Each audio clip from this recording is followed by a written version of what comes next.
أرسله بالحق بشيرا ونذيرا وداعيا إلى الله بإذنه وسراجا وقمرا منيرا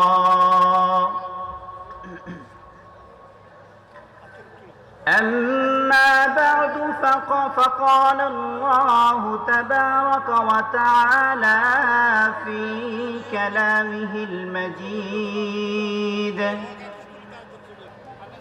وفي فرقانه الحميد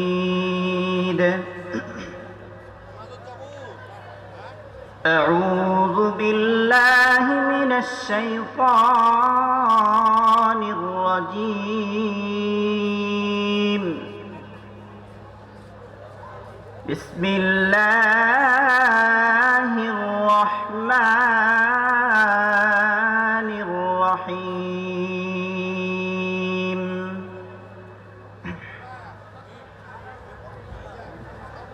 قد أفلح المؤمنون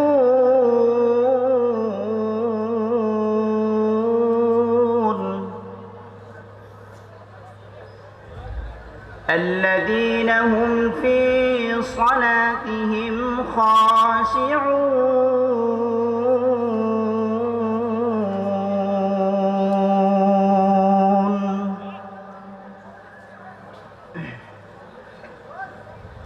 وقال رسول الله صلى الله عليه وسلم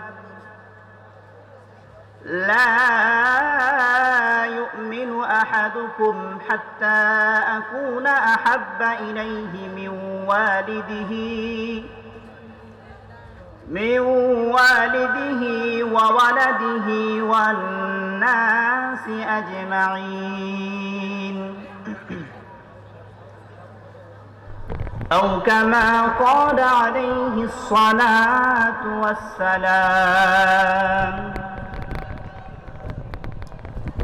صدق الله مولانا العظيم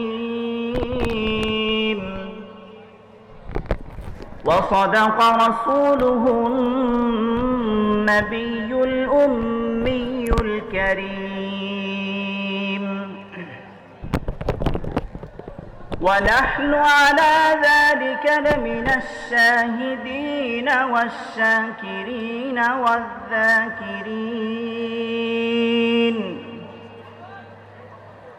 والحمد لله رب العالمين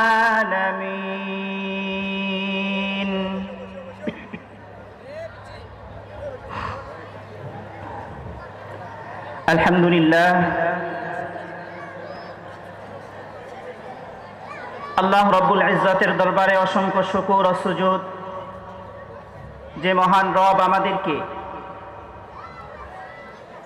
প্রচণ্ড গরমের মধ্যেও দিনের বেলায় মানুষের বিভিন্ন ব্যস্ততা থাকে, সেই ব্যস্ততাগুলোকে পিছনে ফেলে রেখে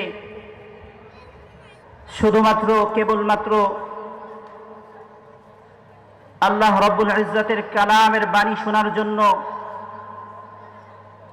প্রিয় হাবিব সাল্লাল্লাহু আলাইহি ওয়াসাল্লামের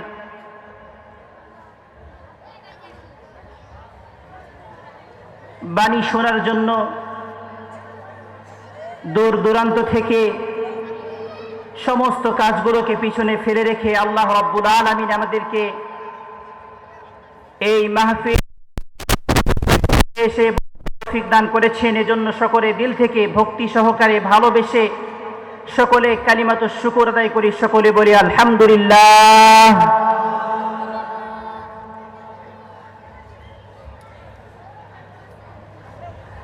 আল্লাহ তাআলা আমাদেরকে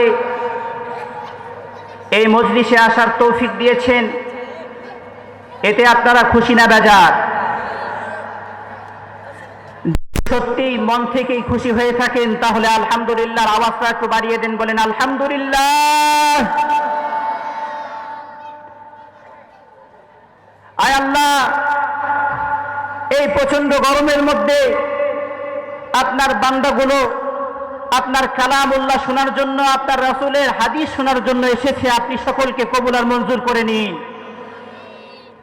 সকলের জিন্দেগীর গুনাহগুলোকে মাফ করে দিন, সকলকে জান্নাতি মেহমান বানিয়ে দিন।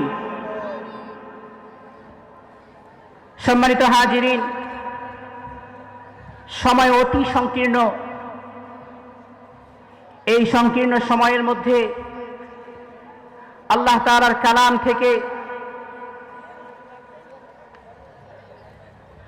114 সূরার মধ্যে একটা সূরার মাত্র 2টা আয়াতে কারিমা তেলাওয়াত করেছি। আল্লাহর হাবিবের অসংখ্য হাদিস থেকে ছোট্ট একটি হাদিসের অংশ পাঠ করেছি।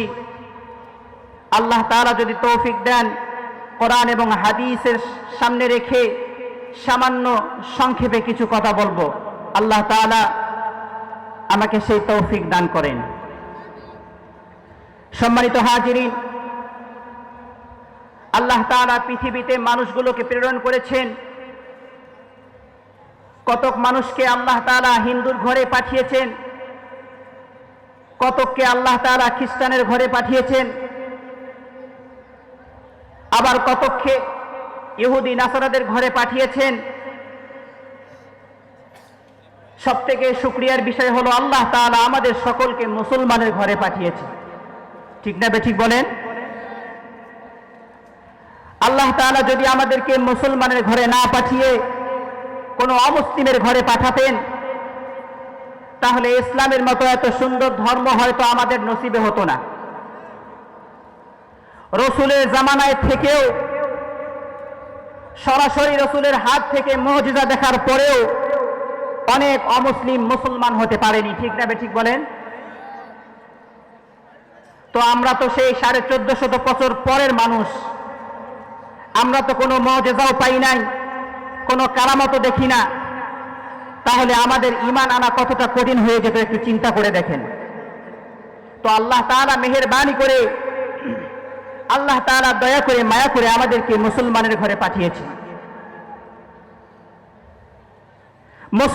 মুসলমানের ঘরে পাঠানোর সূত্রে আমরা মুসলমান হয়েছি।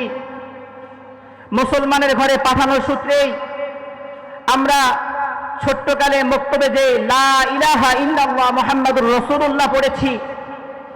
মুসলমানের ঘরে জন্মগ্রহণ করার সূত্রে আমরা কোরআনকে হাতে নিতে পেরেছি। মুসলমানের ঘরে জন্মগ্রহণ করার সূত্রে আমরা রাসূলের হাদিস পড়ার সৌভাগ্য পেয়েছি। ঠিক না ঠিক বলেন?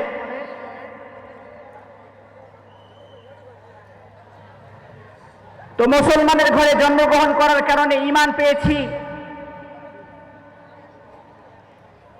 শুধু এই ঈমান পেলেই হবে না, ঈমানকে টিকে রাখতে হবে, ঈমানের উপর অটল থাকতে হবে। ঠিক না ঠিক বলেন?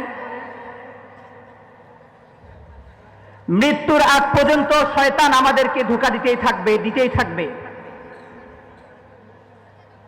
যখন একজন সন্তান পৃথিবীতে আসে, তো শয়তান ওই সন্তানের পিছনে লেগে যায়। তখন থেকে তাকে ধোঁকা দিতে থাকে। বিশেষ করে মুসলমানের ঘরে যে সন্তান জন্মগ্রহণ করে, ওই সন্তানকে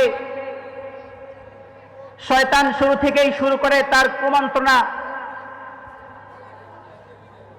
তার শয়তানি শুরু করে দেয় এই মুসলমানের বাচ্চাকে কিভাবে ইসলাম থেকে দূরে সরা যায়, মুসলমানের বাচ্চাকে কিভাবে কোরআন থেকে দূরে সরা যায়, মুসলমানের বাচ্চাকে কিভাবে হাদিস থেকে দূরে সরা যায়, কিভাবে মাদ্রাসা থেকে দূরে সরানো যায়, কিভাবে মসজিদ থেকে দূরে সরানো যায়। ওই শয়তানের এজেন্টটা হয়ে কিছু মুসলমান, কিছু মানুষ আজকে পৃথিবীর মধ্যে কাজ করতেছে। তারাও চায় কিভাবে মুসলমানদেরকে এই ইসলামী শাসন ব্যবস্থাকে কিভাবে দূরে সরা যায়, কিভাবে মুসলমানদের থেকে ঈমান হরণ করা যায়, কিভাবে মুসলমানদের থেকে কোরআনকে দূরে সরা যায়, কিভাবে মুসলমানদেরকে হাদিস থেকে দূরে সরা যায়, কিভাবে মুসলমানদেরকে মসজিদ থেকে দূরে সরা যায়, কিভাবে মুসলমানদেরকে এরকম ভাবে আল্লাহ তাআলার ইবাদত থেকে দূরে সরা যায়। ঠিক নাকি ঠিক বলেন?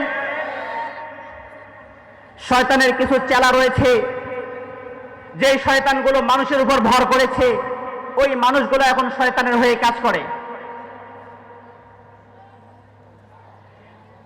তো বলতেছিলাম, যখন একজন সন্তান জন্মগ্রহণ করে শয়তান তখন থেকেই তার পিছনে লেগে যায় তাকে দিন থেকে, ঈমান থেকে দূরে সরানোর জন্য। তো মুসলমান ভাইরারে আমার, শয়তান যতই কুমন্ত্রণা করুক, ঈমান ইসলাম আমাদেরকে ঈমানের উপর টিকে থাকতে হবে, ঠিক কিনা বলেন? যদি ঈমান নিয়ে আমি টিকে থাকতে পারি আর ঈমান নিয়ে আমার শেষ পরিণতি ঈমানের সাথে হয়, তাহলে আমার শেষ পরিণতি পরকাল জিন্দেগি ভালো হবে। যদি ঈমানের সাথে আমার মৃত্যু হয়, তাহলে আমার কবর ভালো হবে। যদি ঈমানের সাথে আমার মৃত্যু হয়, তাহলে আমার হাশর ভালো হবে। ঈমানের সাথে মৃত্যু হলে আমার ফুলসিরাত ভালো হবে। ঈমানের সাথে মৃত্যু হলে আমার কিয়ামত ভালো হবে। ঈমানের সহিত মৃত্যু হলে আল্লাহ তাআলা আমাকে জান্নাতে দেবেন। সুবহানাল্লাহ বলেন। সারা জীবন ইসলামের উপর থেকেছি, ঈমানের উপর থেকেছি। শেষ পর্যায়ে যদি শয়তান আমাদেরকে ধোঁকা দিয়ে তার পক্ষে নিয়ে যায়, শয়তান যদি আমাদেরকে ঈমান হারা করে ফেলে, শয়তান যদি আমাদেরকে পথভ্রষ্ট করে ফেলে, সারা জীবন আমি যদি ইসলামের পথে থাকি আর শেষ পরিণতি যদি আমার ঈমান হারা অবস্থায় হয়ে যায়, এই ঈমানের আমার কোনো দাম নাই। এজন্য সর্বদাই এই ভয়ের উপর থাকতে হবে, শয়তান যেন আমাকে কোনো প্রকার ধোঁকা দিতে না পারে, শয়তান যেন আমাকে কোনো অবস্থায় ঈমান হারা করতে না পারে, শয়তান যেন কোনো অবস্থায় আমাকে পথভ্রষ্ট করতে না পারে। সম্মানিত হাজিরিন, শুরুতেই বলেছিলাম যে সময় অতি সংকীর্ণ। এই ছোট্ট একটা মেসেজ পাঠালাম, জীবনের শুরু থেকে শেষ পর্যন্ত যেন ঈমানের উপর থাকতে পারি, ঈমান নিয়ে যেন জীবনযাপন করতে পারি, ঈমান নিয়ে যেন কবরে যেতে পারি। আল্লাহ তাআলা আমাদের সকলকে সেই তৌফিক দান করেন। আল্লাহ তাআলা আমাদের সকলকে কবুল আর মঞ্জুর করেন। আল্লাহ তাআলা সকলকে, আমাদের কষ্টকে আল্লাহ তাআলা কবুল আর মঞ্জুর করেন।